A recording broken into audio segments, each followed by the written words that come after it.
আমরা জীবনে খুব ভালো সফলতা অর্জন করতে চাই, অথচ আল্লাহ বলেছেন যে সফলতা যদি অর্জন করতে চাও, যদি জীবনে কল্যাণ চাও, সাফল্য চাও, তাহলে হাইয়াল আল ফালা, তোমরা আসো, নামাজের দিকে আসো, তোমরা কল্যাণ অর্জন করতে পারবে, তোমরা সফলতা অর্জন করতে পারবে, তোমরা সাফল্য অর্জন করতে পারবে। কিন্তু আমরা তার কথা শুনতেছি না।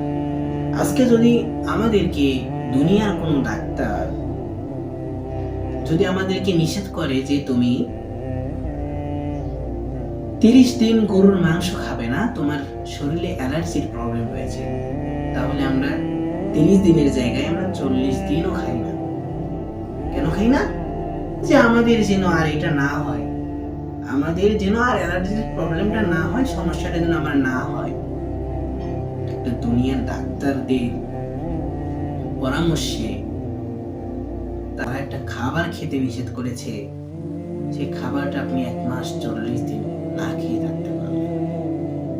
অথচ যে রোগটা, যে সমস্যাটা যিনি দিয়েছেন, তিনি একটা কথা বলেছেন, তার কথা আপনি গ্রহণ করতে পারলেন না, আপনি মানতে পারতেছেন না।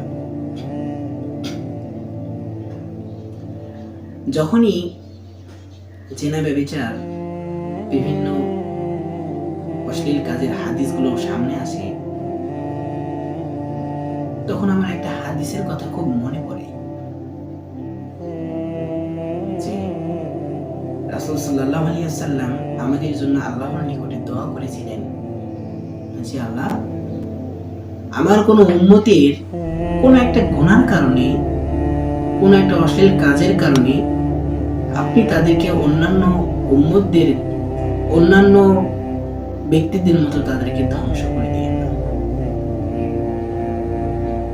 আমরা হয়তোবা সেই দোয়ার বদলতে এখন এই পৃথিবীতে টিকে আছি, আমরা হয়তোবা সেই দোয়ার বদলতে এখন এই পৃথিবীতে থাকতে পারতেছি, আর না হয়তো আমরা অনেক আগেই ধ্বংস হয়ে যেতাম। যেমন নূহ আলাইহিস সালামের বংশধররা ধ্বংস হয়ে গেছে, নূহ আলাইহিস সালামের উম্মতরা ধ্বংস হয়ে গেছে। কেন হয়ে গেছে? তারা পুরুষ সমগামিতার ভিতরে ব্যাপক আকারে সেরা লিপ্ত ছিল। যখন দেখলেন আল্লাহ তাআলা যে তারা পুরুষ জিনায় লিপ্ত হয়ে যাচ্ছে, তখন তিনি তাদের ঘুমিনটাকে উল্টে করে দিলেন। মৃত সাগর নাম শুনেছিলেন কেউ? মৃত সাগর, যে সাগরে মানুষ এখনো ডুবে যায় না, ভেসে থাকে। সে সাগরে যদি কোনো মানুষ যদি লাফও দেয় বা সাঁতরায়, সে কখনো ডুবে যায় না, বেঁচে থাকে। সে সাগরে কোনো প্রাণী বেঁচে থাকতে পারে না, এত লবণাক্ত পানি। সেই সাগরকে আল্লাহ তাআলা উল্টে দিয়েছিলেন। কেন দিয়েছিলেন?